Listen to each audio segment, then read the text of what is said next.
حفظه الله ورعاه.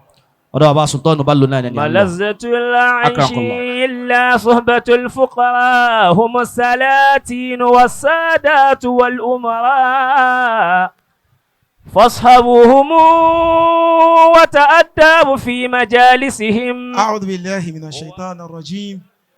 بسم الله الرحمن الرحيم. الحمد لله أحمده وأشكره واستغفره واستعين به وأتوب إليه.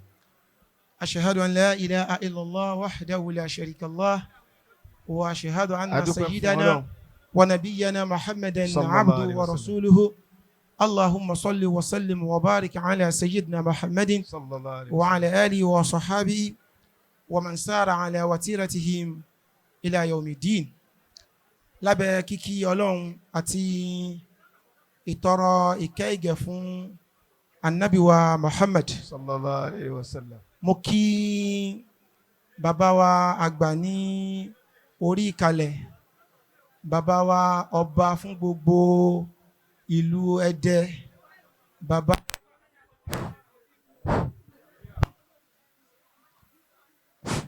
bàbá wa àgbà fún gbogbo ohun tí ń jẹ́ ìlú Ẹdẹ. Àsìkò ní kò sí mi ìbá kí bàbá jù báyìí lọ, àmọ́ kí n kàn júwe ra mi fún bàbá ráńpẹ́ kó tó di wípé mo bọ́ sínú ọ̀rọ̀. Ọdún tí ẹ wá ṣe ọmúra, ìgbà tí mọ́tò tó ń gbé wa bọ̀ tó ń gbé wa lọ sí airport, ẹ̀yin àti professor kan àtàwọn àwọn èèyàn ńláńlá kọ̀ọ̀kan nílùú Ìbàdàn ẹjọ́ wà nínú civilian bus. Èmi wà ń bẹ, èmi wà lórí Qodiriyah, Qatar lèmi wọ̀, ẹ̀yin wọ Egypt. Àwọn ọlọ́pàá àbòdè ẹ̀dẹ̀ mọ̀ pé wàhálà àwọn ará Saudi tó bá ti ń di ọ̀rọ̀ ìbòdè ó máa ń ní agbára púpọ̀. Wọ́n wá dá wa dúró. Nígbà tí wọ́n dá wa dúró, èmi ni mo wá fọhùn sí wọn pẹ̀lú Lárúbáwá. Nígbà tí mo wá ẹ ṣáà ń wò mí pé ọ̀dọ́ yìí láàrin wa ní ibi ìbàyí náà. Àmọ́ bàbá wa bá ṣe nǹkan tó jọ mí lójú púpọ̀ ǹjọ́ náà. Bí wọ́n ṣe gba gbogbo passport gbogbo wa, tẹ́mi wá fọhùn sí ọlọ́pàá tí ó gba passport, ó wá dá gbogbo passport yẹn padà. Ìyẹn wá ń bí èmi léèrè yìí pé ibo sọ́mọlé kí ó bí ilé mi ni. Amúnira pé èmi náà wá ṣe. Àmọ́ gbàtà wá dé airport, ibi tí mo ti gba ti bàbá ọba pátápátá ni wípé wọ́n wá pè mí, wọ́n ní afá mi ẹ súnmọ́ mi, irú yín ló yẹ ká mọ̀, irú yín ló yẹ kẹ́ máa bá wa ṣe. Wọ́n wá ní kó fún mi nọ́mbà. Wọ́n wá ṣe nǹkan kan tó jọ mí lójú. Wọ́n mọ̀ pé nọ́mbà yẹn lè fẹ́. Wọ́n wá fún mi direct nọ́mbà yìí pé nọ́mbà mi gangan lélẹ̀, ẹ jẹ́ ń gba ti yín náà. Wọ́n wá sèfù ẹ̀ ní ẹsẹ̀kẹsẹ̀ ń bẹ̀. Àmọ́ mo tọrọ gáfárà bàbá. Ìjẹ́ àfa tèmi jẹ́ mi, ó jẹ́ kí n pè yín lẹ́yìn ìgbà yẹn, kí n dúpẹ́, kí n kí yín pé bàbá ẹ ṣé o, ẹ fún mi nọ́mbà yín o, kí n wá máa pè, kí ẹ má bínú, kò ń ṣe tàfojúdi. Bàbá ọba kọ́lọ́n jẹ́ kẹ́ pẹ́ fún wa, kọ́lọ́n kó jẹ́ kẹ́ pẹ́ fún wa, kẹ́mi igun fún wa. Irú àwọn ọba yìí náà làwa fẹ́, ọba mùsùlùmí. Àwa náà dẹ̀ ti dúró láti gbogbo ohun tó bá fẹ́ dájú kọ gbogbo ẹ̀yin ọba wa báyìí, tẹ́ bá wa ru alukur'an, tẹ́ bá wa ń gbé súnà nábì ga báyìí, àwa náà ti dúró láti sọ yìí pé gbogbo bí tẹ́ bá ti ní àgbàlá máa gbà. Kọ́lọ́n jẹ́ kẹ́ pẹ́ fún wa bàbá ọba, kábíyèsí o, kẹ́mi igun fún wa sàn. Mo kí representative gọ́fúnà wa ní Ẹ̀dẹ́ níbí Ọ̀ṣun, mo kí yín púpọ̀, ẹ ṣé ẹ kú dìde. Mo á lọ sọ́dọ̀ bàbá mi, àfáà mi, bàbá tó ṣe yí pé kò sí bá a ṣe fẹ́ ká ní afẹ́ ládàpè kan pa afẹ́ fi kí wọn bí ìgbà pé afẹ́ wà lẹ́kọ̀ọ́ ni. Fadilatu Sheikh Abdulmajid Afanla, àwọn bàbá yìí àwọn àtàwọn bàbá wa ni. Ó dẹ̀ dá mi lójú pé tán bá bẹ̀rẹ̀ sí ń ka mí ní méjì lórí ìjókòó yìí, ọ̀pọ̀lọpọ̀ wa náà jọmọ kéwú wọn. Ẹni tí wọn kọ́ ń ké, wọn á kọ́ àwọn tó kọ́ ń kéwú. Mo kí yín bàbá mi Fadilatu Sheikh Abdulmajid Afanla, àsìkò ní ẹ̀kín kí yín jù báyìí lọ. Mo kí ìjọba, mo kí Agbájì. Tí ìjókòó bá ti pa Markaz ìlú Agbájì àti bẹ́ẹ̀ lọ, à ń láti máa kí wọn ní sọ̀rísọ̀rí. Representative Zumura lórí ìjókòó yìí, téèyàn ò bá ní èèyàn láti mọ yìí bàbá wa Àgbàjì, èèyàn láti mọ yìí bàbá wa Sheikh wa Lámúnígun. Mo kí bàbá wa ìjọba ní orí ìjókòó, mo kí àfáà mi tó wà lẹ́gbẹ̀ẹ́ wọn, mo kí àfáà mi tó wà lẹ́gbẹ̀ẹ́ wọn, àsìkò ní má bínú, mo kí ẹ̀yin bàbá mi, mo kí ẹ̀yin bàbá mi, mo kí ẹ̀yin bàbá mi, mo kí bàbá mufti, mo kí ẹ̀yin bàbá wa Imam níbí, bàbá wa láti ìlú Wo, ẹ̀yin Khalifa Mahbub, mo kí yín bàbá, ọmọdé ni mí, ẹ dákun ẹ má bínú, mo kí bàbá wa Adékílékún, mo kí yín dáadáa, mo kí yín bàbá, mo kí Alfulani, mo fi kí yín dọ́dọ̀ gbogbo ẹ̀yin bàbá ẹ gbà mí bẹ̀, mo kí yín.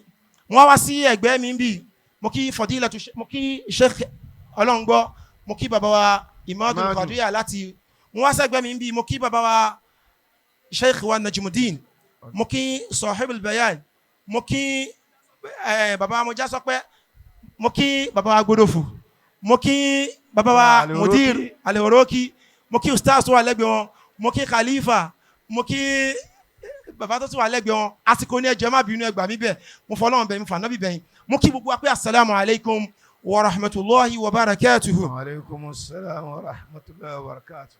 Kò sí ọ̀rọ̀ púpọ̀, mo ti sọ pé èmi làlejò tó ń gba gbogbo yín ní, èmi ni onílé tó ń gba gbogbo yín ní àlejò.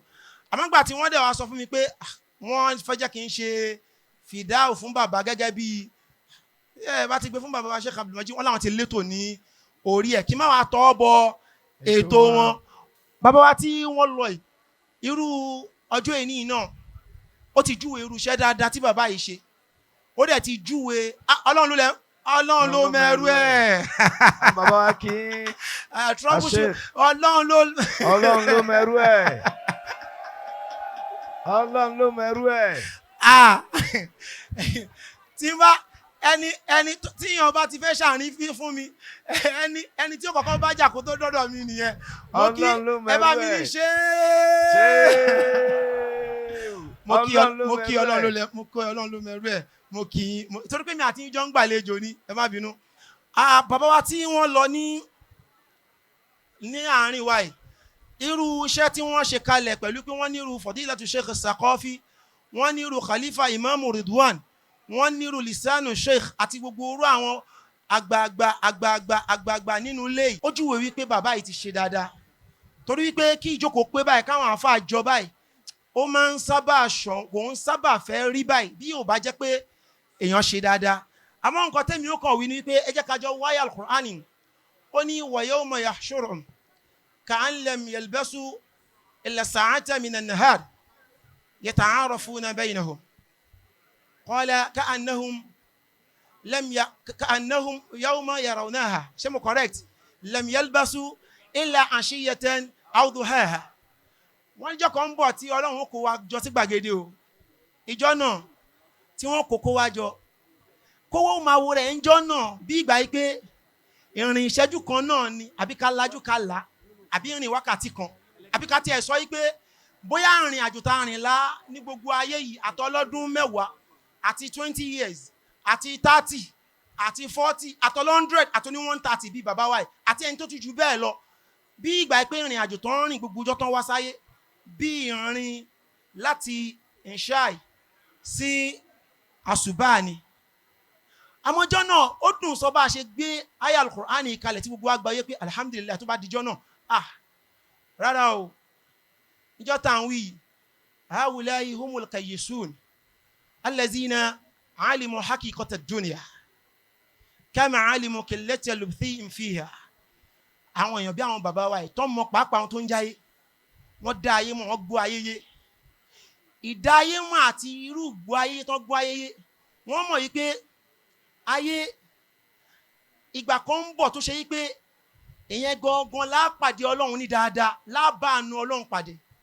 Wọ́n gbà pé wa anna lahum daran ghayra hazihi dar, darul hayawan wa darul baqa.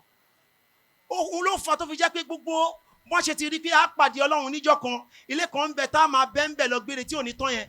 Ẹ wá wo orú wọn, ìtajaru tijaratal akyas, òwò tó ṣe òwò àwọn tó gbọ́n nínú àwọn èèyàn ni. Walam yaktaru bi tijarati sufahahi minan nas, wọn ṣòwò àwọn òmùgọ̀, wọn jìsọ́fín, wọn kó síbi tí ọ̀pọ̀lọpọ̀ èèyàn ń kó sí tó ṣe pé gbogbo orú àwọn àyájọ́ ọrú èyí ó lè má ṣẹlẹ̀ àbí kó ṣẹlẹ̀ káyé kan mọ̀ wípé ẹ̀tàn jẹ́ lásán ni. ẹ wá wo orú wọn fásitì ara ẹlẹ́hùn yawm tagabun ọ̀rọ̀ ìwọ́n tìjára ti wọ́n mi kìdáàrú mọ̀ṣẹ́rọ̀ gbogbo èrè gbogbo àwọn tó bá ṣe dáadáa báyìí àtàyè náà láti máa rí o tó bá tún dà kí á mọ̀ wọ́n tún bọ́ lọ́wọ́ wọn dáadáa. òun làlùkùránì ṣe ní ẹjẹ́ ń wí fún yín ẹjẹ́ ń sọ fún yín bóyá ẹ̀ mọ̀ ni àti bẹ́ẹ̀mi ọlọ́run dáadáa òun ṣe nǹkan tó le kò ń ṣe ohun tó ní dààmú rárá. hal adullukum ala tijaratin tunjikum min azabin alim. ẹjẹ́ ń já yín sí ẹjẹ́ ń sọ fún yín olówó kan tẹ̀lé báyìí mi ọlọ́run ṣe owó tẹ́ máa bá mi ṣe tẹ́ fi bá àánú mi pàdé tẹ́ fi bá mi dáadáa tu'minu billah ó máa dọwọ́ yẹn ẹ máa gbọ́dọ̀ bẹ̀rù ọlọ́run ẹ̀ ń láti gbà mí gbọ́ lódodo pé mi ni wa tujahiduna fi sabilillahi bi amwalikum wa anfusikum gbogbo tí mo fún yín ọba ni mí khalifa ni mí shehu ni mí president ni mí gbogbo tí ń bá fún ẹ gbà wípé kò sí ohun tí mo fẹ́ fi ṣe mo fẹ́ fi mójú tó ṣe ọlọ́run kò sí ohun tí mo fẹ́ fi ṣe mo fẹ́ fi kọ ìtàn dáadáa kalẹ̀ tí màá fi bójú àánú ẹ pàdé ọlọ́run ní bẹ́ẹ̀ bá má lè ṣe léyìí zalikum khairul lakum in kuntum ta'lamuna bẹ́ẹ̀ bá má lè ṣe léyìí ẹ máa bẹ́ mi ọlọ́run dáadáa bàbá wa tó lọ ìkẹ́ ọlọ́run àánú ọlọ́run ìdẹ̀rẹ̀ kó máa bá wọn allazina yazkuruna Allaha qiyaman wa qu'udan wa ala junubihim wa yatafakkaruna fi khalqis samawati wal ard rabbana ma khalaqta hadha batila subhanaka fakina azaban nar la ilaha illallah la ilaha illallah la ilaha illallah la ilaha illallah la ilaha illallah la ilaha illallah la ilaha illallah la ilaha illallah la ilaha illallah la ilaha illallah la ilaha illallah muhammadur rasulullah sallallahu alaihi wasallam Allah Allah Allah Allah Allah Allah Allah Allah Allah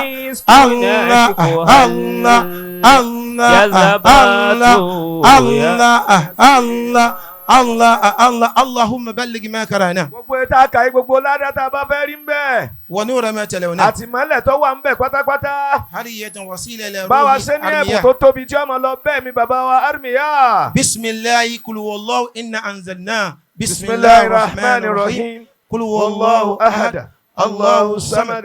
lam yalid wa lam yulad.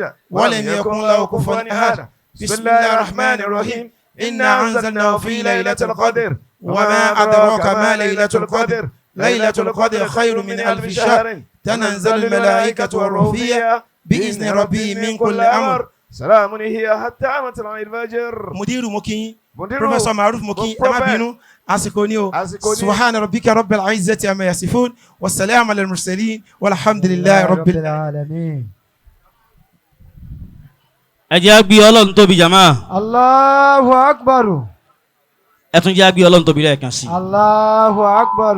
akíyàbá wa maulana al-khalifa sultanu bello Sheikh Muyideen Abdulyekeen Mustapha ọlọ́mọsẹ̀ járí bàbá pẹ́ ọlá nàbí lọ́dọ̀ ọlọ́run wala kun wala fayakun wala la hawla wala quwwata illa billahi al-aliyyil azim.